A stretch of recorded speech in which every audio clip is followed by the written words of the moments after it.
Talk about the genesis of corporate social responsibility, because that's going back now to 2007. What did that mean at that point? And I'm frankly a little surprised there wasn't already a function. Maybe it's a very new concept, but can you talk about the role you were in and how you sort of came to that being, your role in the company at that point? Sure. The concept itself, goodness, it was around for decades, right? Write a check. Yeah. And at the time, I was focused on public affairs and government relations. Mm-hmm. And I thought we were behind the times because we were not involved in corporate responsibility. I think that's what most people ended up calling it then, other than like citizenship, Right, something right. like that. And what was interesting about it is when I looked around the company, a lot of what we would refer to as the work that would be under that umbrella was happening. It Oh, was it was going on all across this complex company. mm-hmm. It wasn't rationalized, it wasn't prioritized, it wasn't always tied to any effort to like measure the social and environmental impact to it. And so, I wrote the business case to make it an actual function. Mm-hmm. And being a part of government relations at the time was really perfect because, you know, most social issues become social policy, right? Right. So there's a through thread there, but there's also a really direct application to the kind of work that goes on in public affairs and government relations, because there's a lot of work to connect to third parties, to connect to segments of society, to understand what their wants are, what their needs are.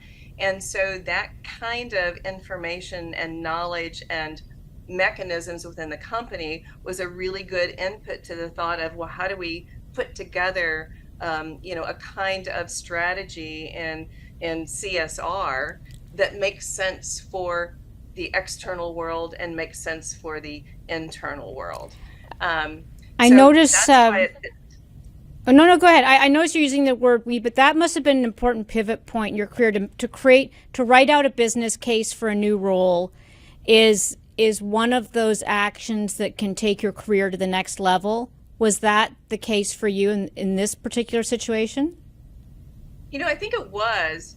And what's interesting, big companies have, for the most part, such an opportunity to provide that kind of experience to employees. And that's what I've found at AT&T through all of these years, is you have the ability to pivot your role.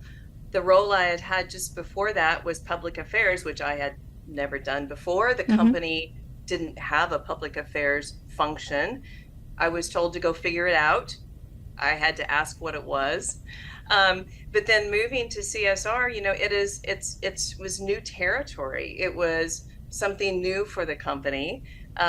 Obviously and gratefully, our CEO at the time said, yes, we need to do this. And he did something really important at the time. Mm-hmm. He made the function a board level function.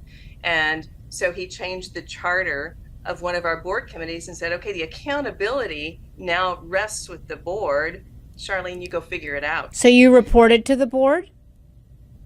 Yes. And actually what he did was he charged me with facilitating that board committee. So in a board structure inside of a company, usually there's an executive staff member who is the support of the board committee. So things like coming up with the agendas, understanding what issues are appropriate to put out in front of the board.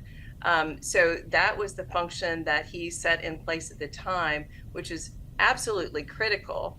I didn't realize at the time just how critical it was, but if you fast forward to today, people now want to Accountability. understand how is that governance set Yeah. up and how involved is your board and how much do they know about this kind of work. So it was a brilliant move a lot of years ago that is really even more important now. Well,